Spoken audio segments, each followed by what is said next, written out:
We're going to discuss today strategies for victory for both the North and the South. These were things that both sides thought they needed to accomplish in order to win the war. So let's start with the North because theirs is a little bit more complex.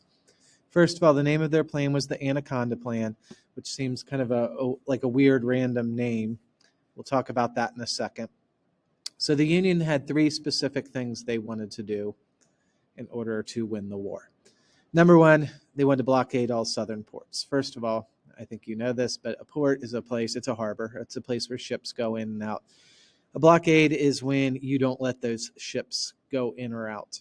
And the reason why the North wanted to blockade southern ports was they wanted to stop the South from trading cotton with Europe. One of the South's issues is they didn't have a lot of factories to make guns and other things needed for war. What they had a lot of was cotton. So their plan was to ship the cotton to Europe, sell it. In return, they would get guns brought back across. So it's solving that disadvantage they had.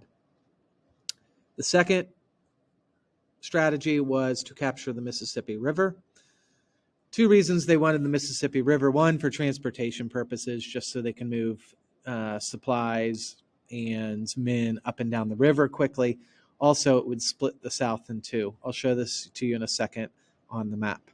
The third and final strategy was to capture Richmond. Richmond, pretty straightforward. It was the southern capital.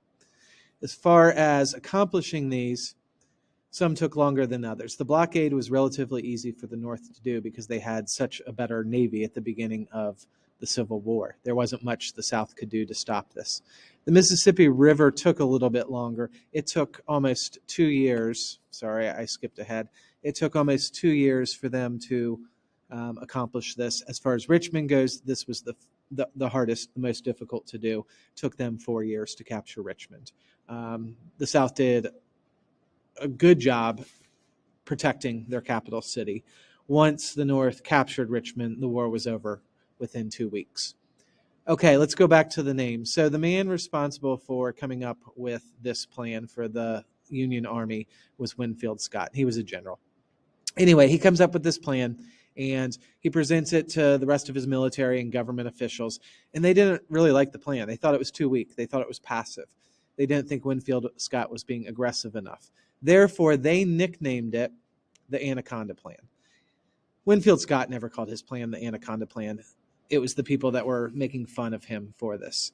And the reason they called it the Anaconda Plan was an anaconda is a snake, and in order to kill its victim, it wraps itself around its victim's body and it slowly squeezes and squeezes and squeezes, and eventually the person suffocates to death.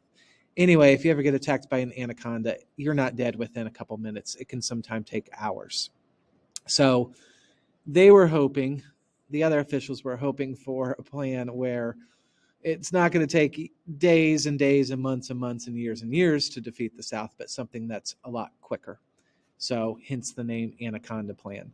And I'll put this back up here. Now, the second time through, the second time seeing this should make more sense. Okay, so visually, they wanted to blockade the southern ports. This is a little bit deceiving.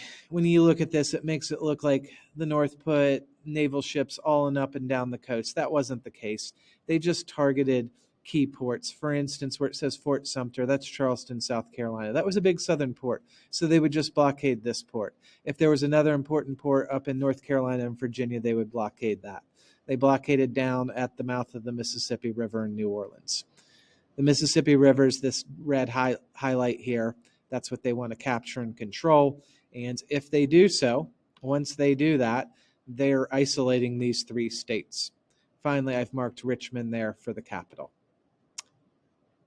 Okay, real quick, South's strategy for victory. Much simpler. In fact, I could answer this in one word if I needed to. I didn't use one word, but I said defend, defend, defend.